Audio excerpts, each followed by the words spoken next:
Unlimited SaGa. A game which I played about a year ago now, and then several months later I made a video about it. And to this date, it is still probably one of the worst RPGs I've ever played. It's one of the only games I've been so heavily critical about, and that's why I made a video about it. I talked about my full experience of not only as a console challenger trying to get to the credits, but I think generally the experience of that entire game that I played. And for the most part, a lot of you guys agreed with it. There were people that were saying exactly the same thing in the comments, that when you played it for the first time, you didn't like it, you didn't enjoy it, or you tried to enjoy it, you rented it, then you sent it back on the next day, or you bought it and then you never bothered finishing it. And yes, there were other people, very few people in the SsGa community that obviously defended this game. And I appreciate that. We all have our fan bases, we all have something that we cherish, and I do apologize to the SsGa guys. The SsGa community, I'm really sorry that I made a SsGa game look bad. And, I mean, I can't defend this game though. I mean, some people in the SsGa community say that this game is niche, it's got its charms, it's different, but this is an RPG sold to a mass market of RPG fans. And this isn't a good example of an RPG. I'm sorry. Well, every so often, during my playthroughs, people do wonder how I pick games. One of the game pick options I have is, during my previous playthrough, people get to add games to the list with channel points or request to add their game to the ever-growing list of games that I have. With this, I then spin a wheel, and a multitude of different games could be the next game I play. It's all down to luck, it's all down to randomness, and amongst these games, one user, Detonator, decided to slap on Romancing SsGa. There was only one instance of this game amongst the 100+ other games on the wheel. It could have been anything. It could have been Sonic Heroes, it could have been Onimusha, it could have been Breeders' Cup. But no, as the wheel slowed down, I started to see something on the horizon. Oh, not Romancing SsGa. No! Uh-oh.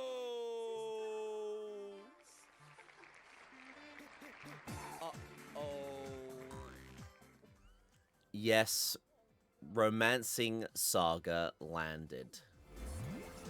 Oh, so soon! So soon! Oh.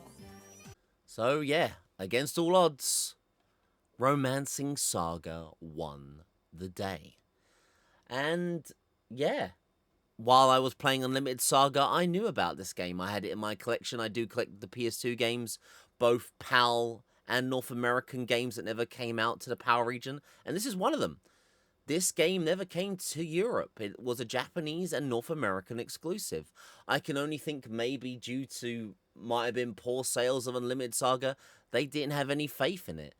Which is a real shame, because this is a great example of what a SsGa game truly is.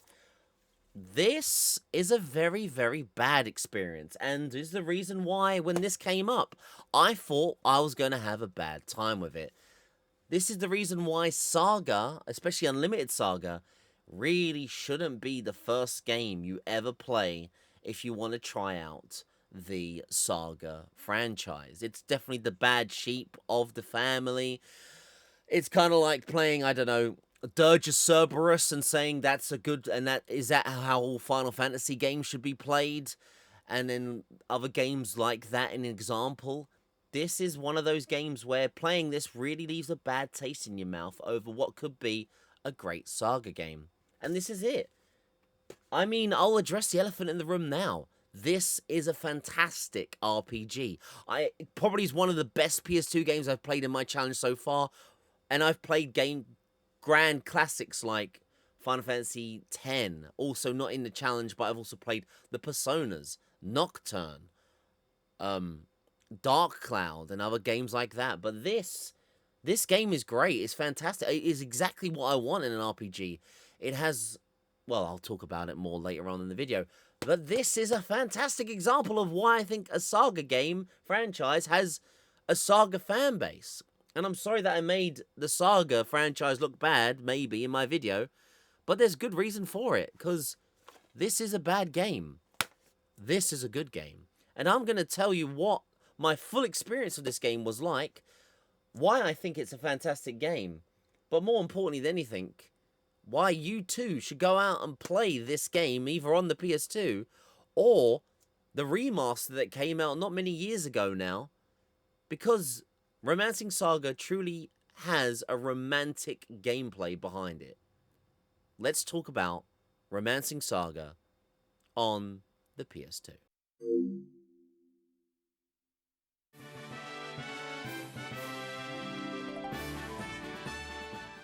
So what is Romancing SsGa? It's a game within the SsGa series if you've never known about it since this video, and it involves you playing as several different characters, all with their own reason for being here to try and save the world against the foe, in this game, Saraween. This game came out 2 years after the game Unlimited SaGa, and if you've seen the footage of Unlimited SaGa and compare it to this, the visual differences are very apparent straight away. The combat is all in 3D, kind of chibi style, but the world is fully open and explorable. 3D environments, no 2D environments. And this game also, as mentioned earlier on, never came out in PAL. It was only a Japanese and North American release. I think there wasn't enough confidence in this game, so Europe never got this title, which is a shame because this game stands out completely against Unlimited SaGa, and it might have done well amongst the RPG fans if it did get released over in Europe. Still, Kawazu returns for this game a second time to prove that SsGa really does have a place on the PS2. Does the second game, Romancing SsGa, stand up? I'll let you know why I think this game far beats Unlimited SaGa.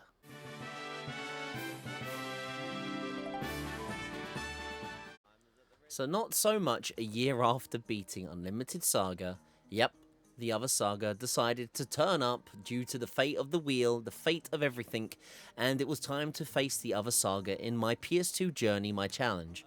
If you've never seen my video content before, I show you my true experience from my live streams, give you a bit of a commentary breakdown of my full experience from playing him, and then giving you my full opinions and both seeing my live reactions and my post reactions from doing my playthroughs.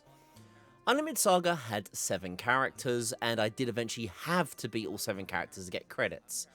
With Romancing SaGa, we have 8 characters, all with their own classes as described, their own initial stats, and with the mindset from Unlimited SaGa, I was already thinking, I'm guessing I'm going to have to beat this game with all 8 characters to get credits. I didn't know too much. I go in quite blind into my challenge with my games unless I know more about them.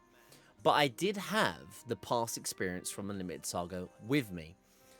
And with Unlimited SaGa, I picked from the 7 characters freely. I didn't have any idea what they all did.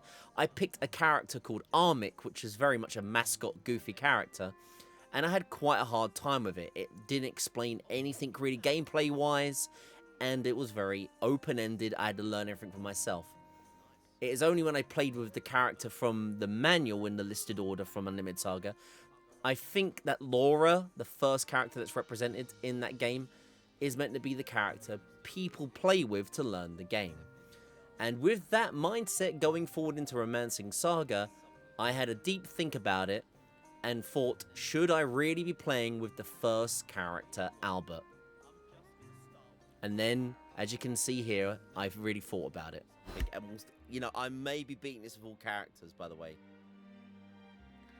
I will just start with the default first character. Hopefully, it's the developers made it so when you pick this character, it helps explain it or gives you a fair go into the game.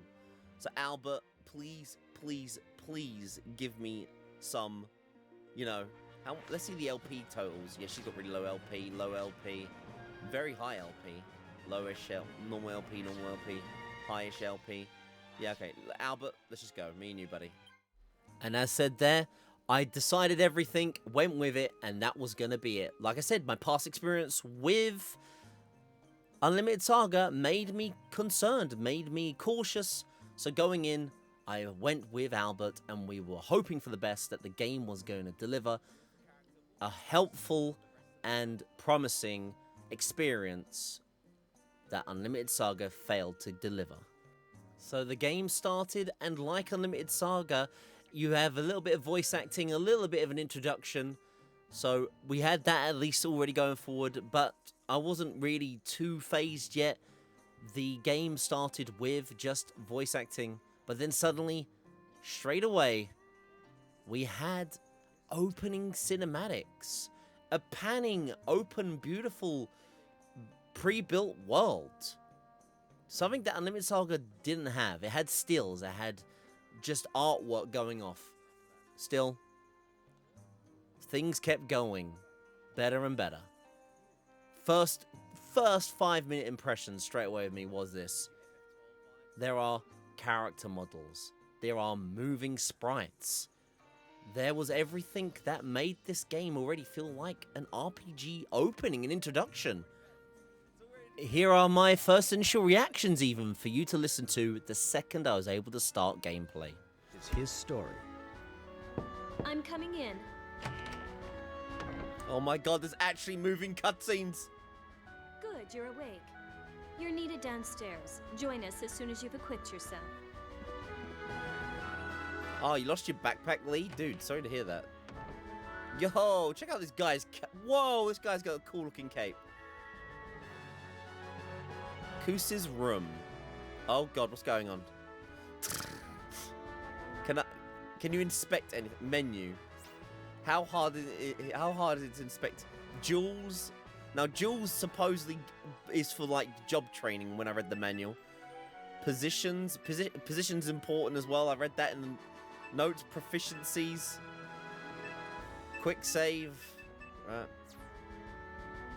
There were the initial first impressions, and as you heard, like, that was another comment that a lot of people mentioned in my Limited SaGa video. Before starting this, I read the manual that came with the game meticulously. I read everything about it, so I knew what I was doing going forwards. I knew about the jewels positioning, so going in, I was going to understand whatever the game had to offer me, and hopefully not sully my impressions. But the game already started beautifully. Look at these in-game environments were more than the entire game of Unlimited SaGa offered me, which is all, sadly, bland, JPEG, flat, tile-based movements. Towns and dungeons were all just that, just flat JPEG images. No JPEG towns as well. Actual environments. There's only 2 SaGa games. This is the only one left. Actual environments, everybody. This already feels like more of a game than Unlimited SaGa does. There's more game in this than the whole 180-hour experience of SaGa. I was maybe being a bit harsh with my comments there, but that's exactly how I felt. It felt living. It felt like an environment. It felt like I was actually in a castle right now. This is what I wanted from an RPG, and I think this is what anyone playing an RPG wants it. You want to make the game, the world you're in, feel alive. I get it. Unlimited SaGa was experimental, but that's a word that's not a good word to use when new people come into your franchise. This is a game that I can see why people like SaGa. It was already so lovely to see and experience for my first few minutes. And as I got used to this remarkable, interesting 3D environment, more surprises and more beautiful things were coming my way. Interacting with NPCs. Had voice acting. And that's it throughout this whole game. Nearly every bit of dialogue that you can get from an NPC is spoken. It's got full voice acting in this game. It was great. And I carried on. I met up with my sister and she mentions to do important things. I told you to. And you're supposed to be a man. ready. Oh no. The game even warned me straight away that I wasn't equipped. I had all my stuff, but I had not equipped it yet. More things that the game was already trying to pseudo tutorial you with to help you prepare for the game going forward. With ourselves fully equipped though, our sister's proud of us, and we're giving straight away our first ever task. We're talked about that there is a cave full of foul beasts and that we should prepare for going on and dealing with this cave of foul beasts. With that then, we are given our first task quest of the game.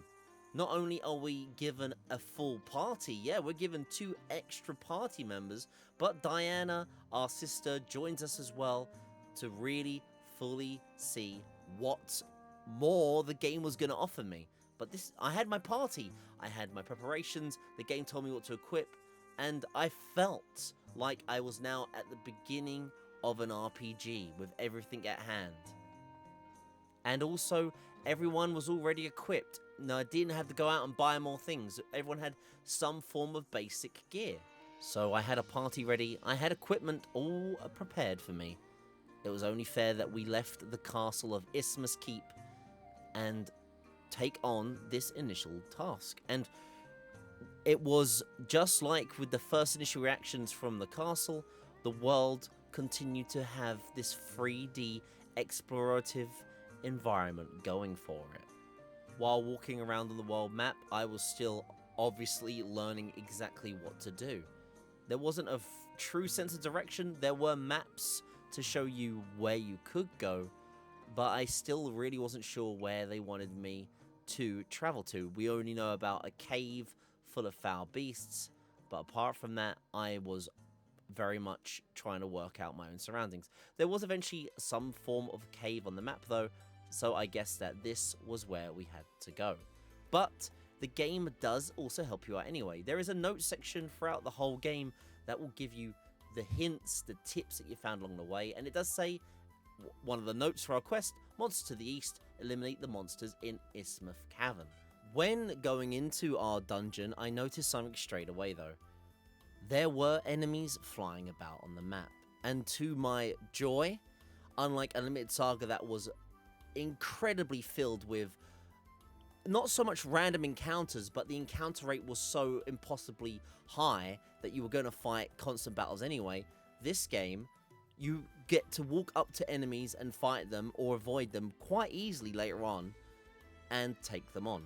They keep the 3D style, chibi style characters for the combat, 3D fighting experience, and as I said in my Unlimited SaGa video, probably the only selling point and one of the nicer things about Unlimited SaGa was the artwork and the boss and enemy fights that you do have in random encounters. Yeah, the sprite work comes off really nice, you see multiple different frames of animation, also the enemies have nice little frames of animation, but that was it. Still, back to this game, I already had multiple different menus. I had the first aid kit that we had equipped with, martial arts, cosmology, which would be the spell this character starts with a spell, and there are other multitudes of different actions we can do as well. You can retreat, which is a shocking thing. Unlike Unlimited SaGa, you can't run away from any fights. In Romancing SaGa, you can run away at the cost of LP. If you've never played a SaGa game, there are 2 things you must manage quite importantly. HP and LP, the totals you're seeing on the side of the screen. If you run out of HP, in this game, unlike Unlimited SaGa, 0 HP means your character is knocked out and will remain dead on the floor. If a character runs out of LP, either in Unlimited SaGa or in Romancing SaGa here, 0 LP means they are dead and can't act anymore. But in Romancing SaGa, if a character runs out of LP, not only will they die, but they'll be removed from the party completely as well. There is also another thing you must manage. It's the BP system. With BP, you can do special abilities. A basic attack costs 0 BP. With actual BP points, you can actually perform actions which do more damage. And also, when you defeat enemies in an encounter, you have a chance of getting random items. As you can see here, we actually, for our first fight, incredibly got lucky and got a worthless club. And you can get other items as well. But also, unlike Unlimited SaGa, you can gain tiny bits of gold and also the leveling up currency, jewels, for classes later on. And it had a purpose. Doing encounters in this game at least gained you something. In Unlimited SaGa, when you defeated enemies, you had maybe a chance of it being purposeful, and you got an item drop. But usually in Unlimited SaGa, encounters really was a waste of time and just burnt you out. One other thing you can gain in random encounters though is stat points. Yes, with different weapons and different types of battle skills you use, at the end of every encounter you have a chance of earning or gaining stat points depending on enemy difficulty, battle rank, event rank. I didn't know too much about the meta of this game with my first playthrough, but it was another thing that was a beneficial factor I thought was great about the random encounters I was doing in this game. So as I continued to play the game, this also happened. The game I played is Unlimited SaGa and it gave me no tutorials. I felt as though the game was unbelievably self-aware of my first playthrough as well, because I was talking about how this game had no tutorials. Well, believe it or not, one of the first real initial features happened during this playthrough. A glimmer. Familiar weapon against a powerful enemy. Glimmer! At times you may unconsciously unleash a new technique. This is known as a glimmer. Oh my god, the tutorials! Whoa, that was a good attack. What was that? It really was crazy to think that the game was just giving me everything I needed to know from the initial first hour of the game. I was learning stuff, doing stuff, and progressing and feeling like I was getting involved way more than the first hour of my Armic playthrough of Unlimited SaGa. If you watch my video on that, you can see my first hour impression of that, and it is an unbelievable, blundering, confusing hour of trying to work out how to pick up 7 herbs off the ground. Meanwhile, while I was playing this, I was able to manage to get through a tiny intro dungeon and learn how to start enjoying the game. We do eventually get to the bottom of the cavern that has the enemy problems that we were talked about from Diana and deal with it, and at the end of it, a mysterious red marking appears on the wall. To our confusion, we don't fully know what it is yet, and Diana doesn't seem really too fazed about it either, even though I would be. It's a pretty creepy red glow. It doesn't matter though. The real task at hand was done, and Diana wants to go back to the castle. So we eventually do strut back to the keep and, well, have to report to our dear mother and father that the problem has been dealt with. We have successfully thwarted the evil beast cave. We won't talk about the markings too much, but still, our first initial quest was done. It was purged, and with that, every time you do beat any real goal in this game, you're usually awarded with jewels. The jewels, as I mentioned earlier on, are the currency to level up your classes. It's not really talked about at all in the game, but there are class trainers later on that we'll need to meet up with if we want to gain more levels in certain skills to be better in those skills we want to level up. Not much long after that successful work though, Prince Neidhart turns up. A character that initially, I mean, you look at him right now, he looks like some Sephiroth wannabe with his long white hair, his epically dark evil armor, and I was thinking, oh, this is the evil antagonist coming on in. We better be careful, everybody. He's gonna clearly cause some problems. And out of the blue, he turns up and asks our sister Diana for her hand in marriage, which is, well, out of the blue. I mean, 50 minutes in, maybe this is why it's called Romancing SaGa. We have a marriage proposal. He asks, does she accept? And of course, I mean, under pressure, she does. And, well, I mean, is it time to celebrate? It was very forced. It seemed very surprising. And that was it. I mean, okay, fair enough. Yeah, my sister's getting married to some random guy I've barely met 2 minutes into this game. And we must, I mean, celebrate, I guess. I mean, it's a good time for celebrations. And as the Isthmus Keep decides to celebrate such a lovely, lovely announcement, well, something far more sinister is on the horizon. Something far more evil is afoot. And this beloved, beautiful introduction already starts with an evil monster invasion that is clearly going to mix up the entire world around us. Suddenly, the music gets super intense, and we are now back in the throne room with our sister. An army of monsters has surrounded us. We were struck at our most vulnerable moment. We are told that we must flee from this impossible, hard situation they're in. Enemies are going to storm the keep, and they must defend it. Our mother, our father, and the kingdom itself. Well, we must run to Crystal City to hopefully get the help of Neidhart to send help for this issue that they're having. We must leave. The secret door behind the castle miraculously opens up, and we are left having to make haste. Otherwise, we too may be involved in a quite dire circumstance. So I desperately make haste. I make my way towards the back door, say goodbye to the people of my keep, and before I leave, I'm left with a peace offering from the kingdom. Believe it or not, chests are absolutely easy to open in this game. If you want to know how hard it was to open a chest in Unlimited SaGa, it can take menu after menu after menu. At least in this game, press X, maybe there's a trap sometimes to open a chest, and it will open up and give you what's inside, which is unbelievably completely different to Unlimited SaGa. But beside the chest argument, we do leave, and we are trying to desperately get to our next goal, but suddenly things take a turn for the worst. Swore to the prince, I won't bring dishonor upon the nobles of Rosalia. I'm a Knight of the Rose, and I won't run off by myself. Come, we fight together.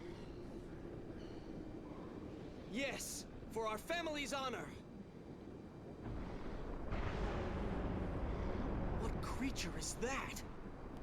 As it continues with the comic book style opening, Diana throws us off the cliff.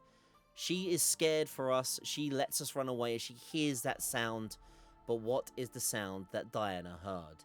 It's a horde of monsters, but more importantly, there is a leader amongst them that she must be faced with.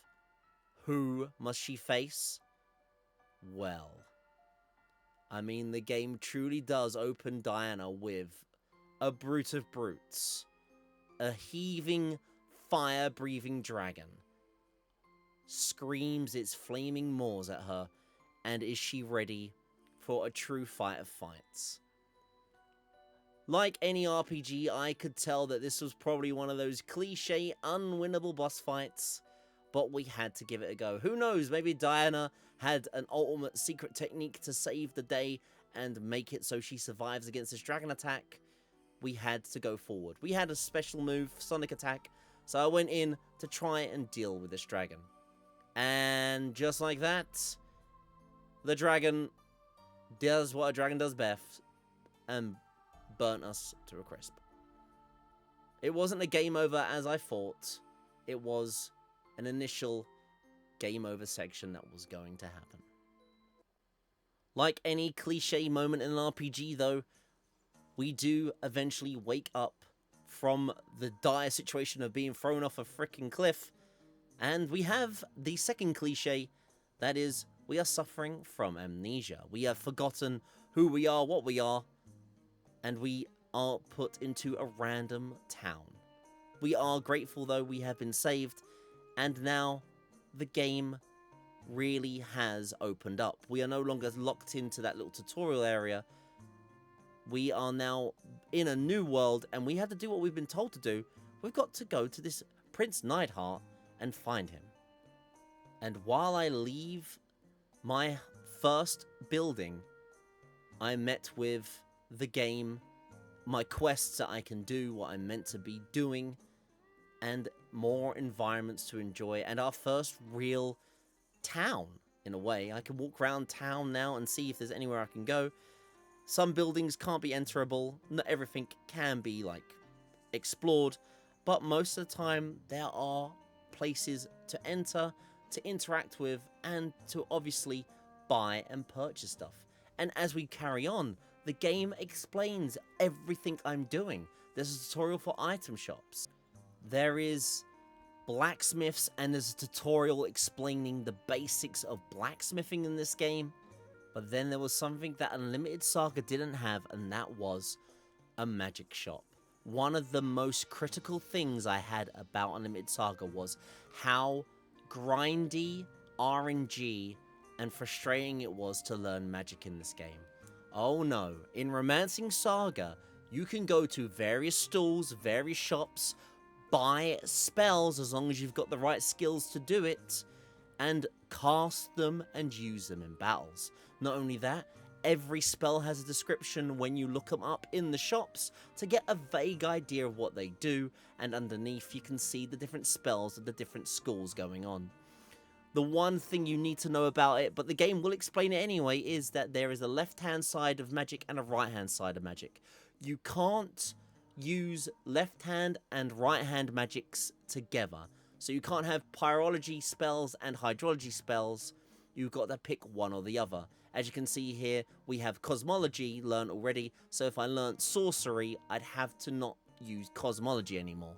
It's stuff that's explained anyway, but the magic system in this game is so much more better already to make the player want to use, cast, and enjoy the magic system of the game.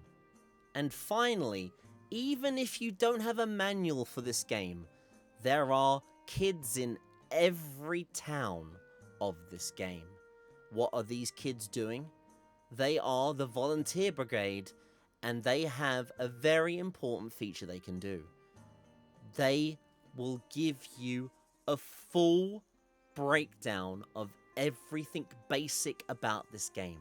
There is lists of tutorials that a player can look through, learn about the basic strategies of the game, and as the game goes on, more advanced features are explained to you. They don't want to overwhelm the player to begin with everything and force everything down your throat. So as the game gets harder, these features are explained better so you can understand and enjoy the game at a good pace. And also the other main thing that is in every town is the trainer, or the class trainer, the proficiency shop as you're seeing here.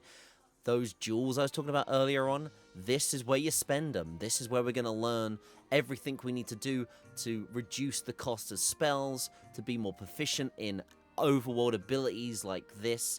As you can see here, these are abilities we can use outside of battles, like finding traps, climbing, jumping, move silently. Unlimited SaGa had these features as well, but it's way more simplified and easier to use in this one than it was in Unlimited SaGa. So while also learning the overworld abilities, the mentals can also help you train in specific classes. Later on you can decide however you want to level up your character, but the early game you have to decide what class you want to train in, and you're given a set amount of skill levels in what they are proficient in. If you can level them up enough, you can become that class and gain bonus abilities. They are all explained in the help section at the bottom, and there's some passives that are really interesting that you might want to take on. But the most important thing is to decide on what you want to do with certain characters, and maybe specialize in different weapon types or different passives to make a team formation that you're happy with. One of the other main focal points of most towns is the pubs. And like most other RPGs, the pub is a good focal point for rumors, getting party members, and a current character that is throughout all the game, the minstrel, who is there to advise us about tales he has learned along the way, maybe rumors and other things that we didn't know about from the beginning. So I have an interesting time talking to minstrels, but as I said earlier, also finding new party members, and we found, once being left abandoned with no one to help us, we find one of our first party members, an Amazon That's her name, nothing else to it. I went, okay, fine, Amazon joins a party. Let's go for it. Let's get a team together and let's get ready. At least I've got to form something together and get to Crystal City and meet up with Prince Neidhart. The more the merrier, as always in any RPG logic. One of Romancing SaGa's unique features as well is the world map, or the way you can explore the world itself. As the game goes on, you can talk to random NPCs, important characters, recruit different people, and unlock different areas of the map and move along. With Albert's example as a starting character, you can only go to various towns at the moment. We're trying to learn how to get to Crystal City. It's where we need to go, and the best way forward is to talk to people and use other ways of transport to get to new ports and new towns. We are told that the best way to get to Crystal City is to use the boats, because a boat will get us to a direct port to where we need to go and eventually reach the location we need to get to. So after walking around a new town, see what the new shops have for sale in their stock, I look at the map that is given to you when you talk to different characters in the area and notice that there is a port symbol. When I talk to this character here, I'm able to use some of my money to travel to various ports, and I mean, that's our goal in the end. We're trying to get to, as I said, the fabled Crystal City, and if we talk to this guy here, we'll hop on, go to the next port, and eventually find somewhere where we need to go to get to. But, oh no. If you wanted a huge amount of cliches going on in this RPG opening for Albert, another one comes slapping you in the face. Yes, this time it is the typical shipwreck or world travel cutscene where, no, we're not going to have an easy boat ride. Oh, no, no, no. Stuff already starts to go on. We see this pretty cool cel-shaded style cutscene, and we must be prepared. There's a storm coming our way, and, well, it's gonna hit us hard. Maybe a little too hard. A gigantic wave is about to come crashing down on our planned safe journey for the start of our quest. We eventually wake up and are saved again within just minor hours of our playthrough, and we wake up in yet another mysterious village. This time we are introduced to the Valhallans, and I mean, we've got to appreciate it. At least we're alive. We've survived that colossal shipwreck and work out our surroundings once again. As we do get used to our surroundings, another character, one of the main 8 characters we saw in our character select screen, Sif, welcomes us as well. She has a quest that she needs to deal with, and we gladly will help out whatever way we can, because we were saved by this village. And we are maybe now finally able to walk around, open up, and do what we want to do. It's been a debate after debate. Is this now really the time we can play the game and let it open up? Well, the game really does finally start letting us begin our adventure. We are still technically locked in this location. You have to deal with this Valhallan problem, but this truly is now the start of your playthrough with Albert. Most characters have an interesting or locked-in introduction, cutscene, and quest, and once you've done enough of the requirements and beaten their personal goals, the game starts to open up.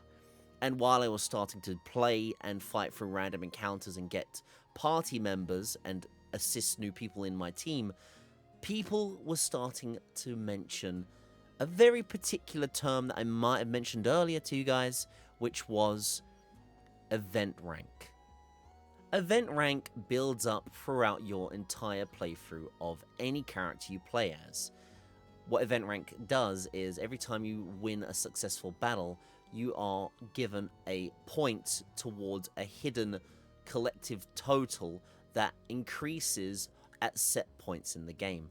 When you defeat an X amount of enemies, you go up another event rank, and you keep going up event ranks until you eventually unlock the final points of this game. Even though I was warned about this, there was even a user in chat, Detonator, who throughout my playthrough really was there to help me along the way. Detonator said to me, "Oh, I really wish someone didn't warn you about event rank on your first playthrough." But that's not how I do my playthroughs. I do live stream all my gameplay experience and archive the VODs, and of course with that there are people that come along and watch my streams, and I appreciate anyone that does watch that and come and mention advice and some other maybe meta ideas for beating my games. I take it on, but I don't really want to follow the advice unless I'm incredibly stuck or hitting brick walls, because then it's not my playthrough, I'm just following what everyone else does. So with this Romancing SsGa playthrough, if anything, I applied my knowledge and my experience that I had from the other game, Unlimited SaGa, and as you can see here, I turned Sif into a bow user. Why? Because bows were such an important meta weapon in Unlimited SaGa that I thought it would continue in Romancing SsGa. Also, it had AoE crowd control moves in this game as well, which I wanted. It's great to be able to spread damage while other people do focus single attacks. But still, event rank wasn't phasing me. This was my RPG, how I wanted to do it, and I was already feeling the open-ended, choose-your-own-adventure style gameplay that they wanted you to have, that I took the game on as it was my own journey.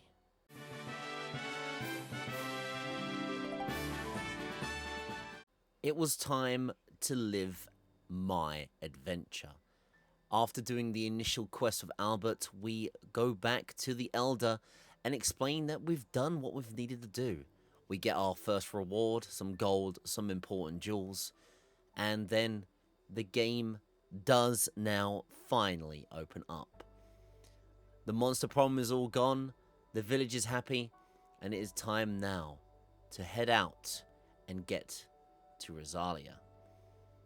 Sif needs to go there anyway, so why not let Sif come along on my journey with me, and we can both go and see the different problems we both need to solve, while also adventuring together. So we eventually travel away from the frigid south and go into the world up north.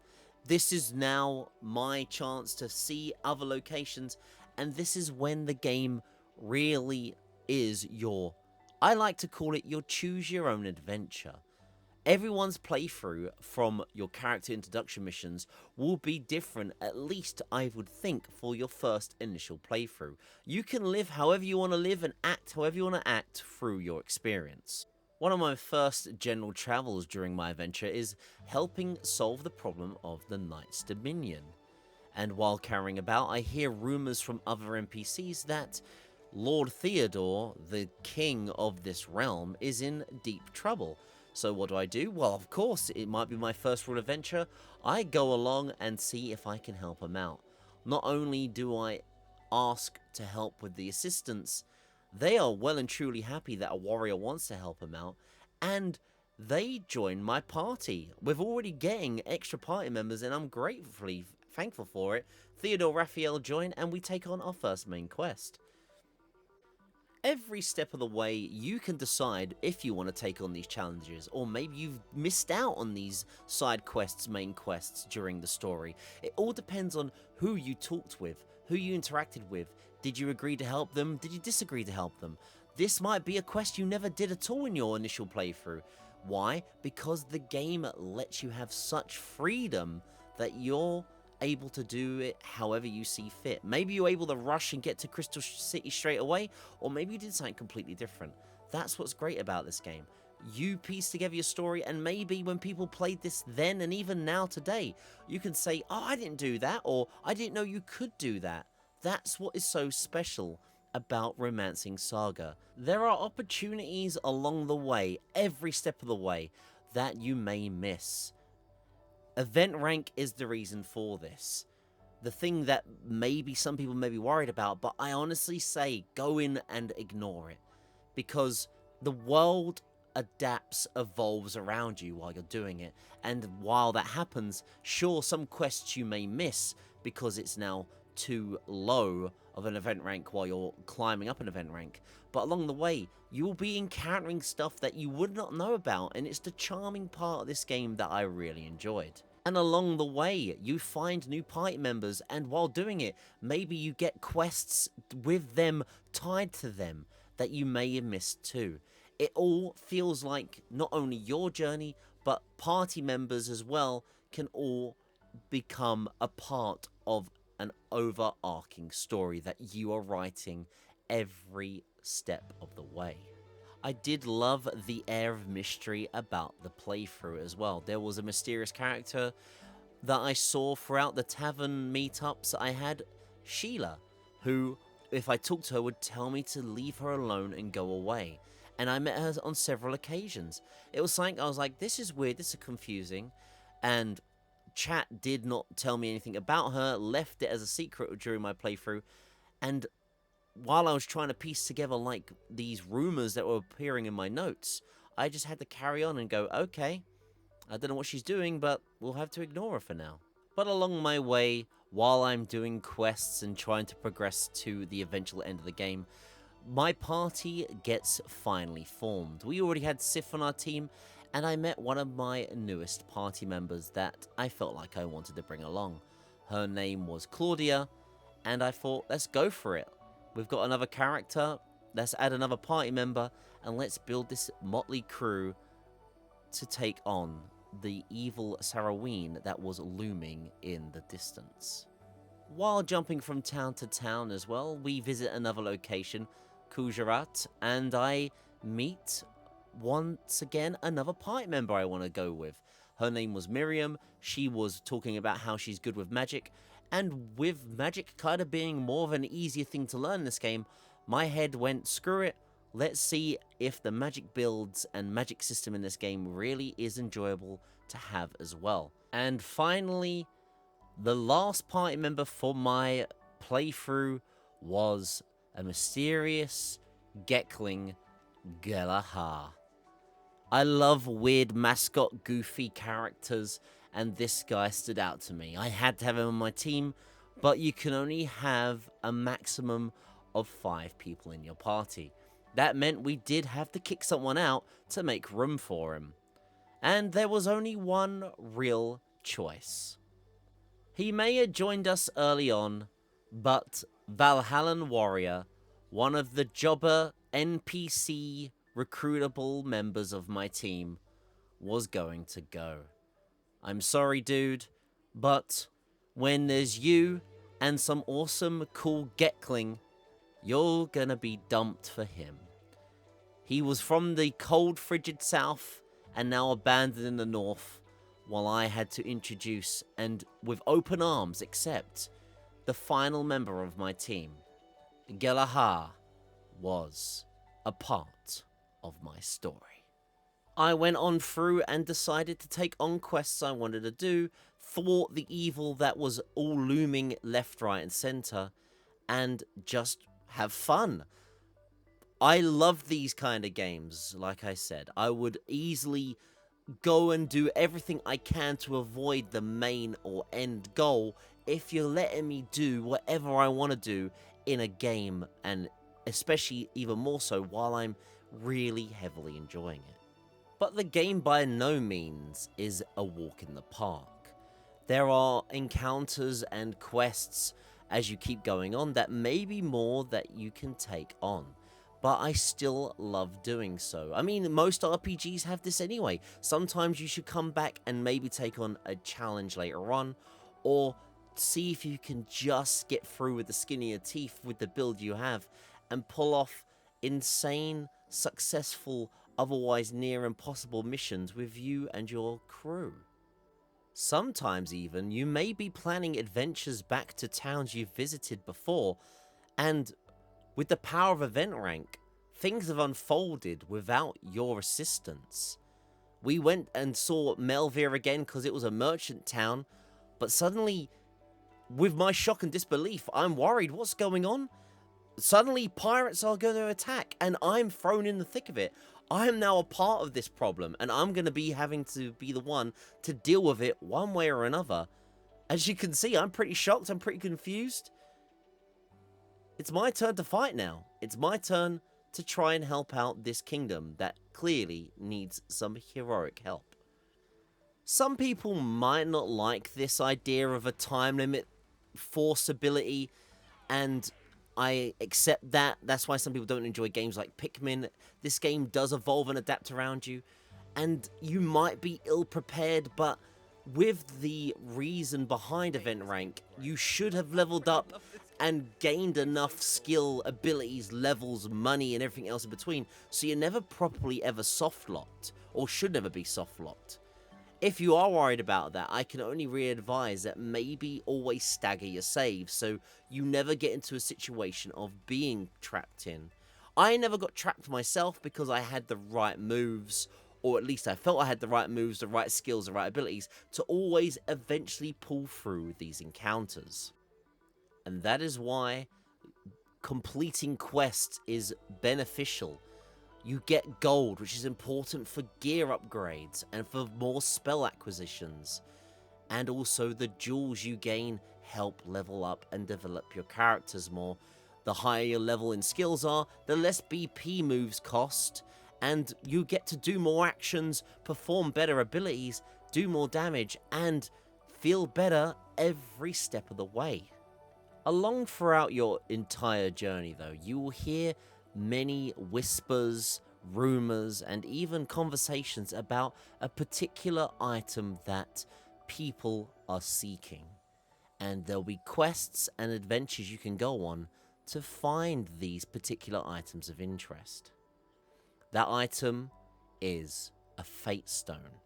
And if you can successfully complete missions that eventually end up finishing on a Fate Stone, you can add it to your party and your equipment. These can be equipped, and supposedly these will help against the fight of Sarroween. But we are in a living, breathing world. While we're questing, there are other people in the background doing what we're trying to do. And sometimes, due to the event rank, we may be arriving at Fate Stone shrines and have missed our opportunity. Someone else has beaten us to the punch, and we are unable to get the Fate Stone in this playthrough. It's just how it is. Nothing's perfect. There are other people needing it. Other people are working with Sarroween. And if we don't get there first, someone's done it. We've lost the glory, and more importantly, we've lost our chance of getting that Fate Stone. And that is really the most important thing. No one is perfect. Your initial playthrough will not be a perfect run. It's nearly impossible to pull off a perfect run to get every Fate Stone to do everything in particular. Here is an example of something that has truly happened in my first playthrough. I completely ignored an area called Western, and during that time, an enemy called the Jewel Beast has wreaked havoc up here. He is technically a super boss of the game, and holy hell, if you leave him to rampage, he just gets stronger and stronger and stronger. And at the end of my playthrough, this is where he was. He has completely annihilated towns and cities in this region, and now he waits for anyone who dare take him on. Now, call me a fool, but I do love a challenge. I love to take on super bosses, optional bosses, and this guy was no exception. But holy crap, this guy really does hit hard. He has a particular move called Jewel Beam, and he pretty much will wipe out your team if not prepared. Even if you meticulously plan moves, plan setups, he is ready to lay out some incredibly damaging moves to your team to make sure that you can't survive.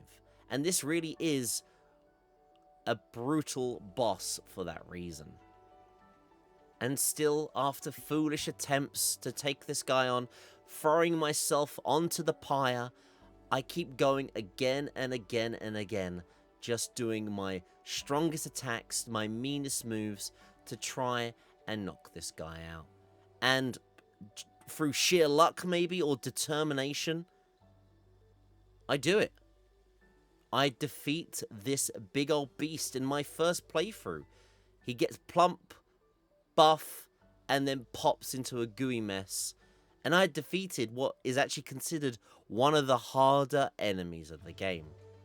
And what do I get for my true hard brutish struggle against this guy? Of course we get some little stat point level ups and a sense of accomplishment, but we also get a Bejeweled ring. And sadly, that is it. But most of the time, optional bosses around these generations were like this. There were no achievement systems, there were sometimes no real beneficial bonuses for doing it. It was bragging rights, it was a way to go to the schoolyard, to your colleagues at work and say, "Oh, the Jewel Beast? Yeah, I defeated him," and everyone else be like, "No way, what? You can't, that guy hits you hard, it absolutely wipes out your team, how did you pull it off?" And you could easily just say, "I did," maybe prove it with a screenshot or a picture somehow, or just let them believe it. But that's the whole point of this. These bosses were meant to be an achievable thing by yourself. The most important thing in any playthrough for any person that takes on this game, though, is to unlock the final quest of the storyline. Once you do hit the desired or final event rank the game has programmed, which will be through doing quests and defeating more enemies and more bosses, you unlock a quest from the minstrel depending on your alignment with the gods. There is a good, a neutral, and evil potential ending you can have, and the game will lead you down one of these paths to beat the game eventually. With my first playthrough, I went down the neutral path because once again I didn't know what I was doing, and this is where it led me to the land of the giants, where I could discuss about Sarahween's plans and eventually proving to them that humans can eventually defeat and take on the gods. We are led to his resting place, and it really does lead us back to where it all began. That's right, right under the very nose of Albert and his complete drama of what happened at the very beginning of the game, Isthmus Keep hides the sleeping place of the evil Sarahween. That red sigil that we saw at the beginning of the game, it's what is going to take us to where he is lurking. And while we're about to take him on, the armies of evil are ready to try and wipe out humanity itself. It's all or nothing now. We are locked in. We have to take on this fight now, because the world in itself is in grave, grave danger. There is no turning back. Sarahween or us will prevail. For a final dungeon, though, it really does break the mold amongst many RPGs I've played before. Usually, a final dungeon in an RPG is convoluted, full of extra traps, extra annoying mini-bosses and constant fights, or something to slow you down or flesh out the final few hours. Well, in Romancing SsGa, no enemy is aggroed against you. You can ignore everything and run straight towards the boss. Or, while I was walking through the dungeon, you can take on some optional enemies along the way. If you do feel up to the challenge, though, there are the 3 optional bosses within the final dungeon. They are Sarahween's minions, and they were the guys behind trying to get the Fate Stones to make him powerful. You don't need to do this, you can ignore them all the way through and take on the final boss, but why not? Why not take these guys on? For one particular reason, and that is, they have one of the most badass themes in the video game. Die! Oh, this is one of the best songs in the game. I love this. This is one of my all-time favorite songs in this game. Oh yeah. If that doesn't get you in the mood to kick some ass, I don't know what will. But I do prove to these minions of Sarahween that we are ready. We are prepared. You can't slow me down. With my moves, my ultimate skills, my combination attacks, I lay waste to them. Oh, they better be ready, because Sarahween hopefully won't know what's going to hit him next. But finally, after everything, it was time to enter the chamber of Saraween, to finally face the person that we've heard about, the echoes of this potential fatal foe. Where was he? And were we truly ready to take him on?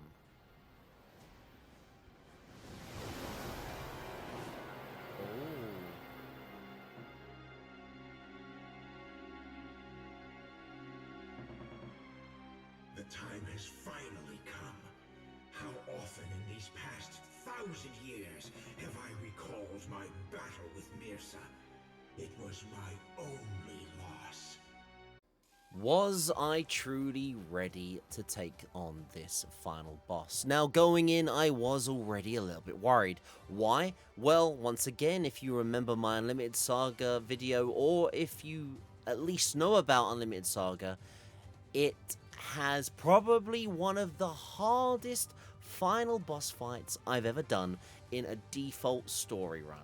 That is right, Chaos. He has 4 different forms, phases, plus some extra fights in between to really wear you down and really rip you a new one. What was this guy capable of? I didn't know yet, but I was definitely very cautious because, I mean, that was what I was really worried about more than anything. Chaos already was a brutal fight, and I was going to imagine that this fight was going to be no cakewalk either. He does take us on, and he does a very good job at doing some meaty damage. Luckily, we had enough health, armor, skills, movesets, I think, to manage it all, but he was doing a damn good job in return in making sure my team were getting knocked out, killed, removed from gameplay, or even getting status effects affected to them. I still kept going though. By the way, as you can see here, he has a very annoying signature move, Animate Dead. With that move in particular in his moveset, he will, once an opponent has been knocked out on my team, has the ability to revive and use them as he sees fit. What that usually means is, when they are possessed by him, they will start attacking us or healing and supporting Saraween. It's a very evil signature move he does, and that's a reason why you've got to be careful while taking this fight on. There is no way to remove Reanimate Dead once they're on your players unless they die again. It's a harsh reality and a harsh, cruel fate, and this is one of the evil reasons behind the fight being quite a challenge for the player.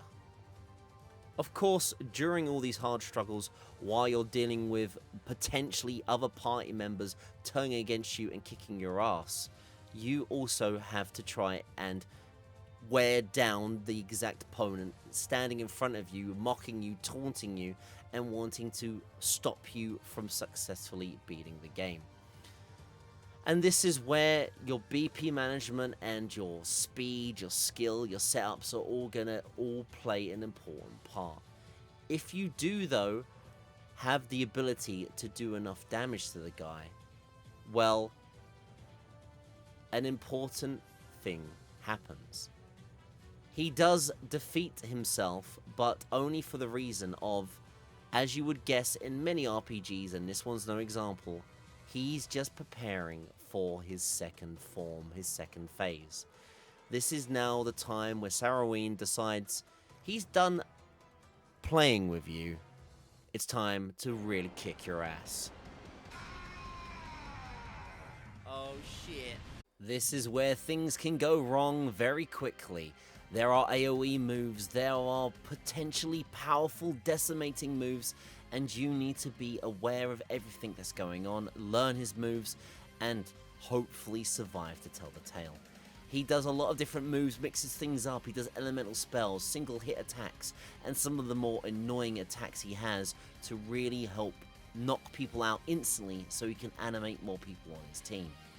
One of his most deadliest moves is Deus Ex Machina, which with a single grab can instantly usually kill your team member. Especially on a first play, I don't think you can really be fully prepared for the strength of that attack without knowing what's coming to you.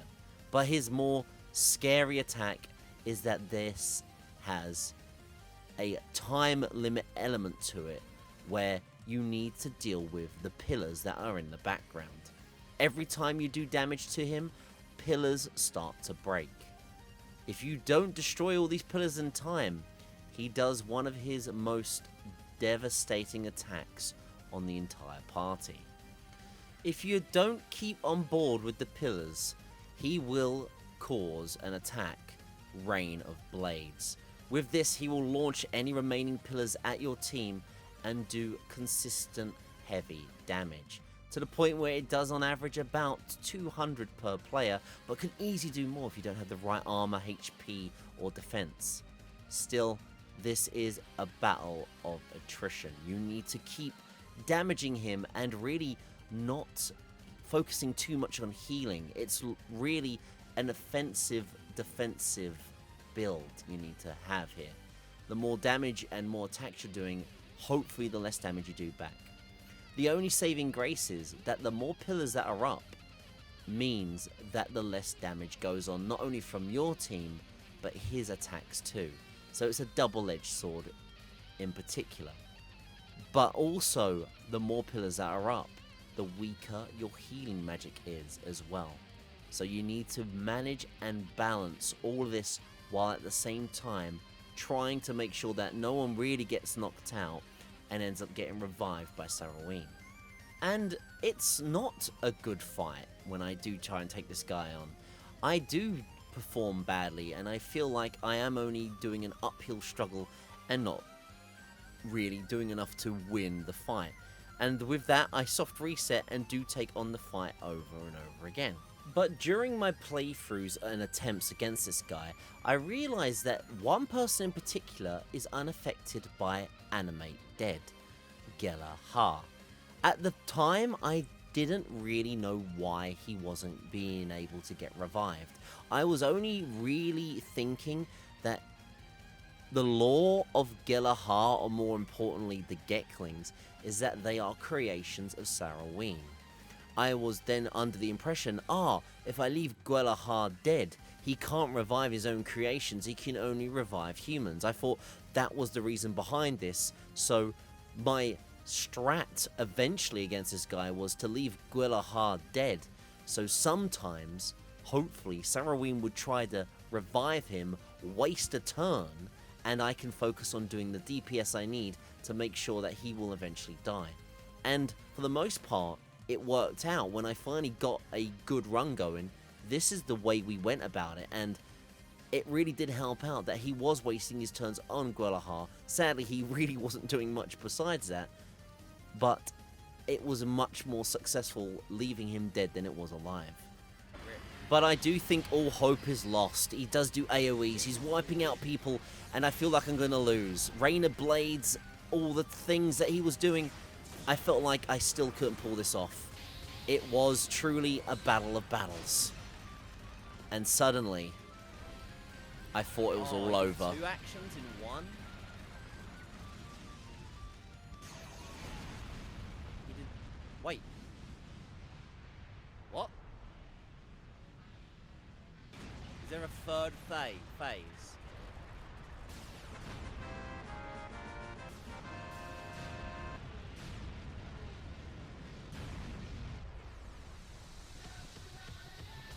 Is that it?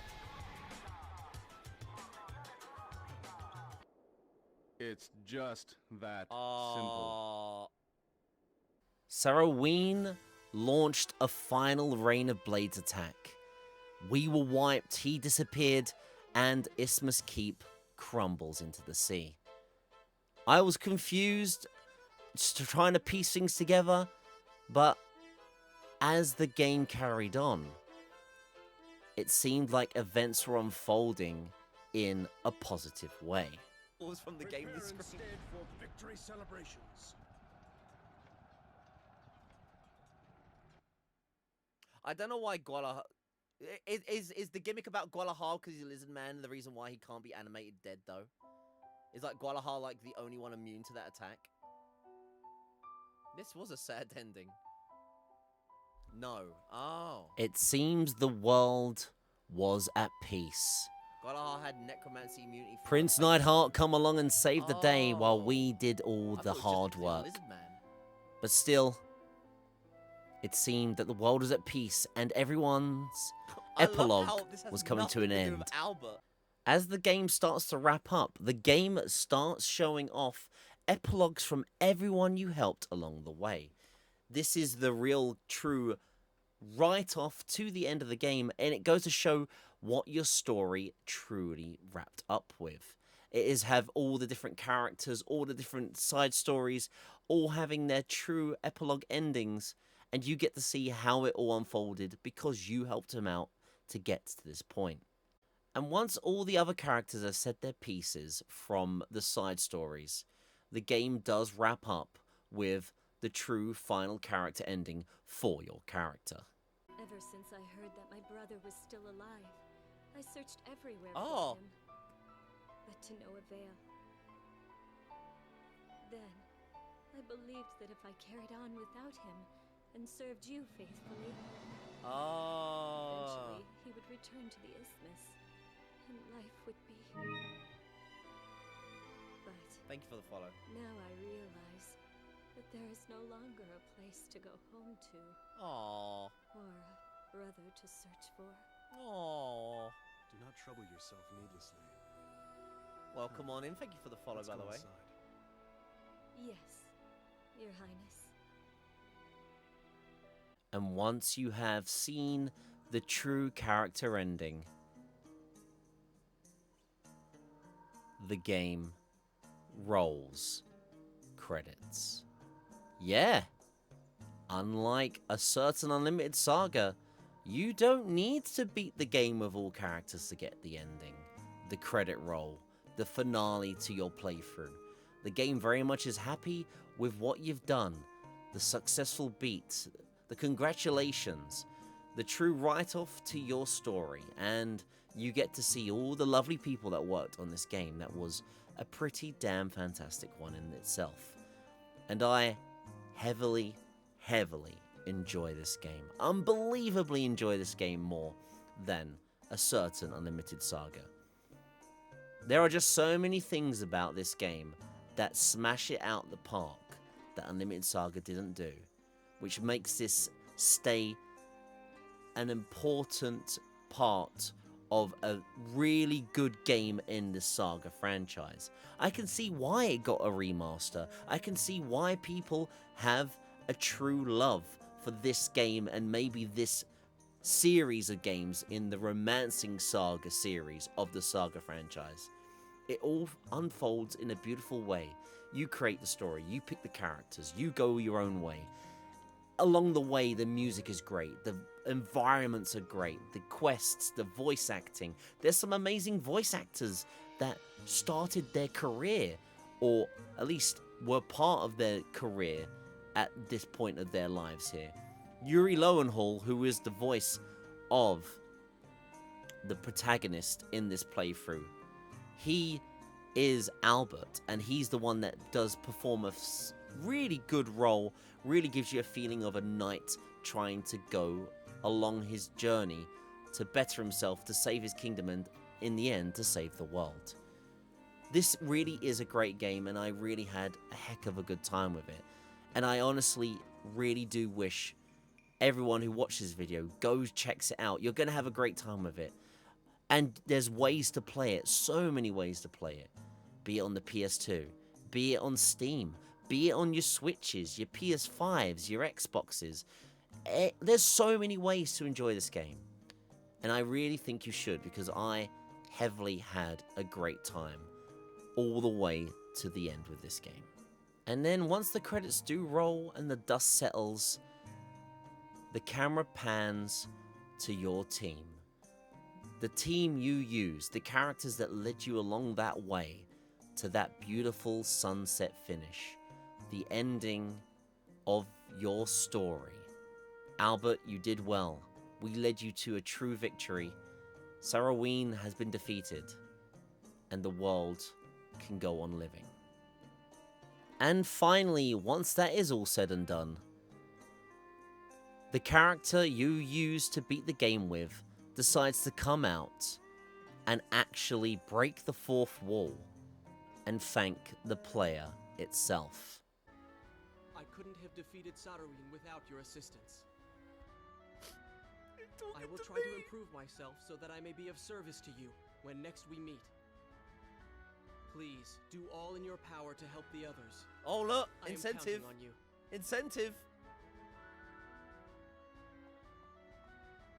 And then the character just walks away, off screen, exiting stage right, as the camera pans and tells you, please save the completed game data. With this game data, as you can read here, you can carry on your save for future playthroughs and carry on some bonus features. So there we go. The end of Albert's story in Romancing SsGa. And we got credits as well. Even better, right? Unlike Unlimited SsGa, where I have to beat all 7 characters to get credits, this one, Romancing SsGa, you get credits with 1 character beat or any character beat, and the credits roll. And I'm a console challenge runner. I'm trying to archive a full playthrough of PS2 games, and as long as I get some sort of end goal, be it like some sort of final completion movie, or the game just abruptly ends and sends you back to the title screen, or in this case, credits, I'm very happy. And it really was an incredible journey. I got to choose how I wanted to play. I picked Albert. You start his story, and then the world opens up. The game goes, go and defeat Sarwin. Go collect Fate Stones. Pick the characters you want to pick.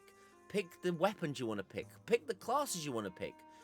And it leaves you open to do what you want to do.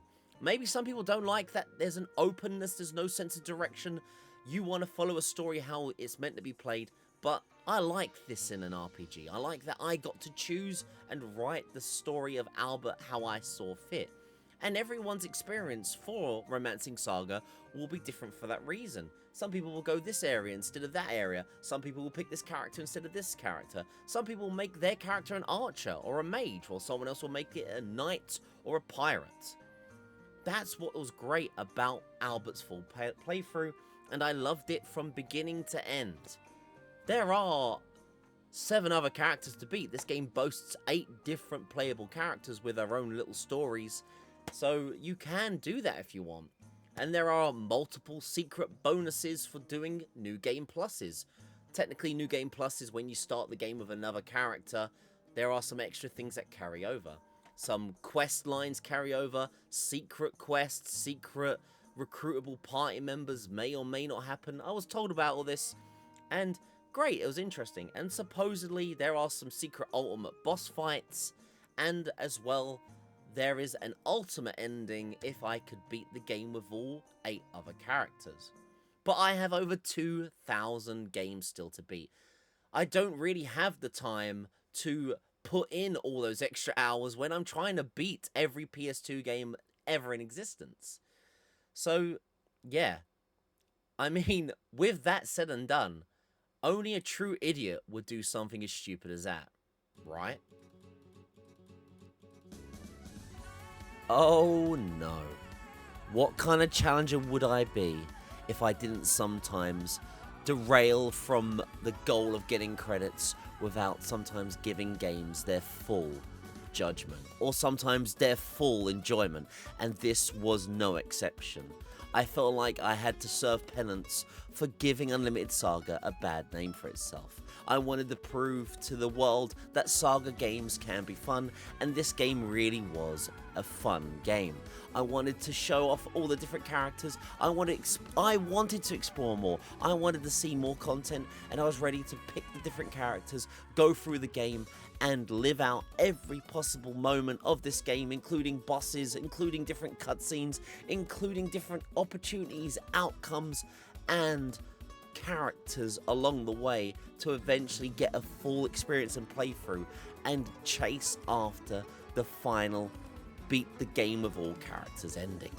Journey 2 began, and it was time to bring along the best girl, Claudia, and her princess background story to fruition. And along the way, because I've already beaten the game now, I could start looking at metas and looking at the flowchart of the event rank and seeing where to go before quests locked out. I was able to do quests that I didn't do before because I was grinding on the first playthrough and missed interesting opportunities I would have otherwise never found out about. That mysterious Sheila that was in my first playthrough, I was told that there is actually quite a secret questline about her, and during my other playthroughs I made sure to talk to her constantly. Why? You need to talk to her at set points at different event ranks, and eventually something unlocks. So while doing playthroughs, I wanted to see what happened with her, so carried on that as well as I carried on with the other character playthroughs. I was able to go to places I didn't know about, meet faces I didn't meet before, and start doing quest lines that looked interesting or were really going to help out in the long run of the game. And there are so many missable things during the game which you can do if you know about it better the next time going through, that you get secret party members. I mean, hell, wouldn't you love a dragon in your own party? Well, if you do the right questline in one of the gameplay loops, you too could eventually have the Dragon Knight in your party. All these are reasons why I really appreciate and love this game. No playthrough will really be the same until maybe you get closer to the end of multiple playthroughs. You might get the meta, you might know the exact perfect run, the flow of the game, and get to the point of beating Saroween every time. But there's so many different party members, there's so many different classes, there's so many different ways to play that makes every playthrough different, and thus there is so much replayability. And I do explore everything I possibly can in this game. During one of my good alignment playthroughs, I take on the Trials of Allure, which is a gauntlet of fights to prove to the god Allure that I am worthy of taking on Saroween and being the best person there is. During an evil alignment run with the gods, I take a boat round down the River Styx and meet up with the man himself. I go all the way down and check out Death and ask him where Saroween is. Yes, even on an evil playthrough, if you do the right steps, you can still be led down the right path to take on Saroween. You can even do crazy optional content as well by taking on Death himself, and if you do well enough, you can prove to him that you can even kill him and be the best person you want to be. That's the whole point of this game. There's so many what-if scenarios, and the game programmers have added that kind of content. All these optional super bosses that you can take on and feel better about yourself. Even the mysterious Sheila. Do the right triggers and eventually you can be led to a secret final optional dungeon. What happens here? Well, she reveals who she truly is, and you must take on another intense proportional battle of battles. This one is heavily induced with status effects, and it can be another really stressful but optional fight that if you can pull it off, you will save the day, defeat her, and become another hero of time. And that is why there are so many feel-good moments in this game. You can see myself here right now, relieved and like, I can't believe I've done this. This one did take some time, this boss. You did have to be prepared. If you did not have the right gear for it, you were going to pretty much be screwed. So hats off to the people that were helping me out prepare for battles like this. I really needed the help to know how to have anti-status effect equipment and stuff like that to be able to defeat bosses such as this. And while I carried on doing what-if bosses and optional content, different scenarios with different playthroughs, people were talking about one particular boss that really is the ultimate challenge of challenges in Romancing Saga. The mysterious Fate Stones that I mentioned earlier on. The thing that Saroween hunts for, craves for, and what his minions try and gather for him to make him powerful. Every playthrough you can get some or a lot of these, or maybe even find all 10. There are 10 Fate Stones in every playthrough. And some of these can be really hard to find or achieve to get the Fate Stones required to collect and get a full set of 10. But there is one real challenge you can foolishly do if you want when you do have all 10 Fate Stones. After you've beaten the game at least once, there is an option before the Saroween fight to go to a secret chamber. In this chamber is where you can activate the ultimate Saroween boss fight by sacrificing all of the Fate Stones.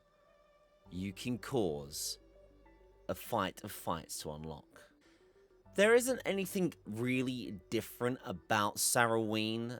His form doesn't change. He doesn't really have a different bit of dialogue for doing this optional content. Once again, this is a bragging rights boss fight you can do, and I decided to finally do it. But this took a lot of planning. Before this run, I was doing a lot of things that really were the preparation of preparations. It required me having to heavily grind constantly in final dungeons, endgame dungeons, and get stat points required. The real meta playthrough run I was going with on my playthrough was being able to use the time wizard, the time manipulation exploit that this game can do to take on Saroween. There are multiple ways to take on Ultimate Saroween, but because there was so much time I needed to invest in this run, the one I went with was the time exploit.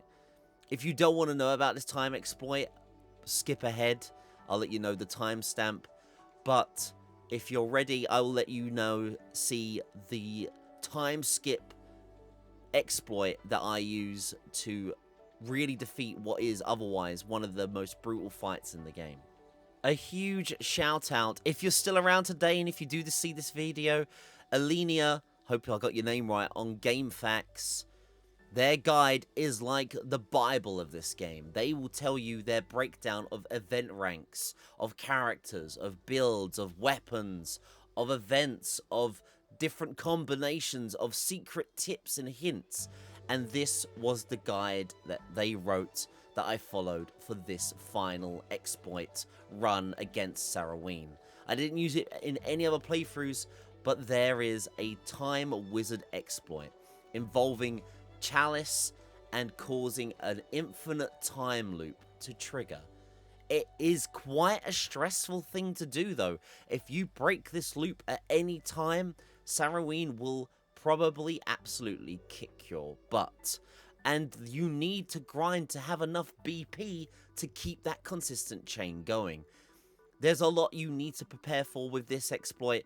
It's not as really, it's a little bit cheesy maybe, but it was either doing this plan or the other plan would be to do the treasure chest exploit and then focus on completely locking out or preventing status effects. Saroween has evil moves in his 10 Fate Stone run, and I felt the one lesser evil of the twos was to do the Phantom Warrior Hasten Time loop to get through it. And sorry if this isn't the way you should defeat 10 Fate Stone Saroween, but this is the way I do it. We chip damage slowly and keep him locked in for the entirety of the fight. It's why I keep this hidden, and I do see why it's really a horrible exploit that you really shouldn't rely on for other playthroughs, but hey, for this fight in particular, it was the lesser of evils for me. This guy, I've seen videos of people take this on and you can just soft reset over and over again. One bad turn of RNG can really just screw up an entire run. So yeah, this is exactly the loop you do consistently, and eventually, after doing minor chip damage over and over again, Saroween does eventually fall. It might not feel good to some, but it felt good to me. This was the ultimate challenge, and I could cross it off my list. I pretty much had done everything. This was playthrough 7. Everything I'd done, after this was basically finished. Optional bosses, I'd defeated them all. Any optional outcome, I'd done them all. I had focused so hard on this game just so that my final playthrough, playthrough 8, could be the chillest, most relaxing playthrough and have a final drive, a final drift to finish off this game peacefully and enjoy every final step of the way. And like all my other playthroughs, I go with Sif as my final journey and use an all-female team. This was a great thing anyway because I was using every possible party member I could in every playthrough, and there were 1 or 2 secret characters that I hadn't used before that I could slip into this final party to win the final Saraween fight and successfully finally beat loop after loop after loop and successfully wrap every story up. As the credits rolled for a final time, I was able to finally stop the overall game timer. 8 characters took me 275 hours. What a lot of time, some people may say. Holy crap, Koos. That's like an insane amount. This is the longest ever game I've spent my time on in the challenge so far. Even beating Unlimited SaGa, and what a game to dethrone another game. Yeah, maybe some people will say, well, technically it only really took you 50 hours to beat the game once and get credits. That's all I think you really should have as a timer. But I don't know. For me, because it took 7 characters to beat Unlimited SaGa, it was only fair to have the timer for Romancing SaGa and have the timer for that as well. Yes, also maybe I rushed Unlimited SaGa runs because there was a meta and I wanted to get every character beat and I wasn't enjoying it, and I was enjoying this game more. There's loads of different this and that's, but the real end thing is, this game was worth the 275 hours to me. I loved every minute of it. I loved exploring every nook, cranny, every little bit of the game I could take up, eat up, and enjoy, I did. And finally it was time to watch the cutscene once you beat the game with all 8 characters. Here it is.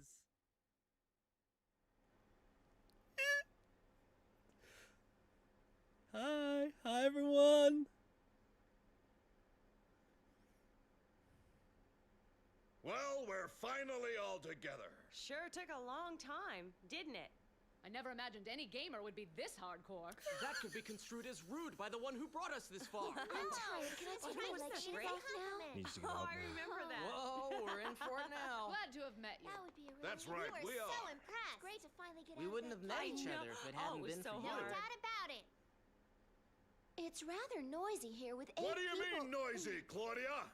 Captain, don't speak to a princess like that. Come on, give Why the guy not? a break, Al. Yeah, Barbara's right. Chill not out. time for Today we party celebration. hardy. Jamil, every day is a party to you. Now, Gosh, nothing everyone in wrong this with room that. is such Join a the fun, stiff. Sif. I'll have to take a rain You check. guys all need to Hey, stay you're down. quiet, aren't you, Hey, the Gray? one who goes the wildest Anybody have a wins. good day? Yeehaw! Ooh, Come it's on! I can't stand here making merry.